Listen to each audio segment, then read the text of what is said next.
SC ఎస్టీల జనాభా దామాషా ప్రకారము బడ్జెట్ కేటాయించకపోవడం వల్ల ఇవాళ దళితులు ఆదివాసీలు నష్టపోయే ప్రమాదం ఉన్నది. కాబట్టి మేము రెండు ప్రభుత్వాలకు విజ్ఞప్తి చేస్తున్నదంటే, మీరు భారత రాజ్యాంగాన్ని కనుక నమ్ముతుంటే, మీరు భారత రాజ్యాంగాన్ని కనుక అమలు చేస్తూ ఉంటే, మీరిచ్చిన హామీల ప్రకారమే దళితులకు గిరిజనులకు దామాషా ప్రకారము బడ్జెట్ కేటాయించాలని చెప్పి మేము కోరుతా ఉన్నాం.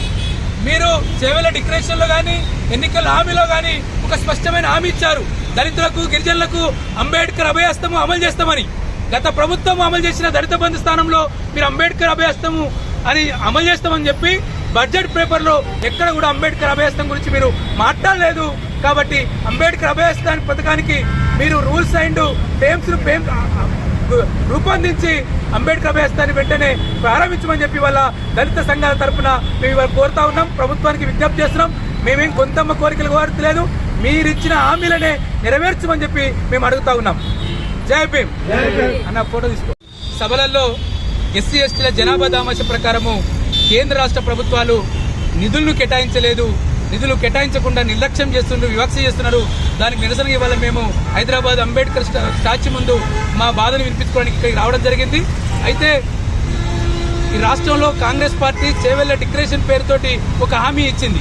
మేము ఈ రాష్ట్రంలో అధికారంలోకి వస్తే చేవెళ్ల డిక్లరేషన్ అమలు చేస్తామని. చేవెళ్ల డిక్లరేషన్ ఏం చెప్తుందంటే, ఎస్సీ ఎస్టీల జనాభా దామాషా ప్రకారం నిధులు కేటాయిస్తామని చెప్పారు.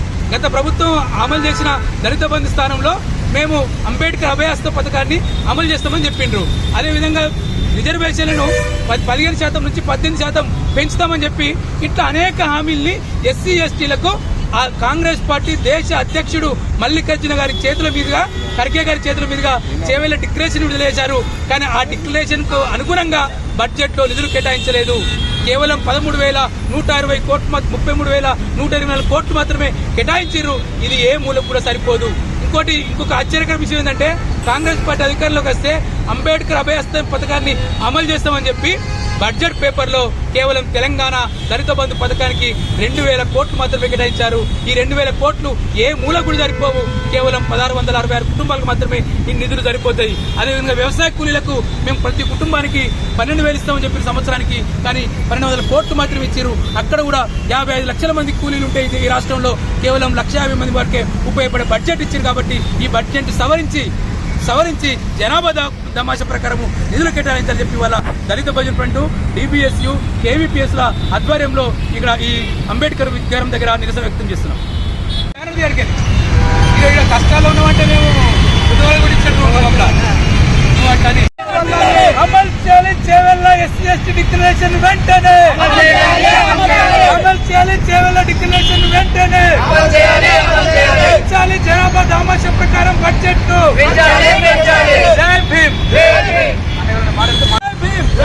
అమలు చేయాలి చేవెళ్ల డిక్లరేషన్ వెంటనే, అమలు చేయాలి చేవెళ్ల డిక్లరేషన్ వెంటనే. ఈ వీడియో కానీ మీకు నచ్చినట్టయితే లైక్ చేయండి, అలాగే సబ్స్క్రైబ్ చేయండి. పక్కనే ఉన్న బెల్ బటన్ని నొక్కడం మర్చిపోకండి.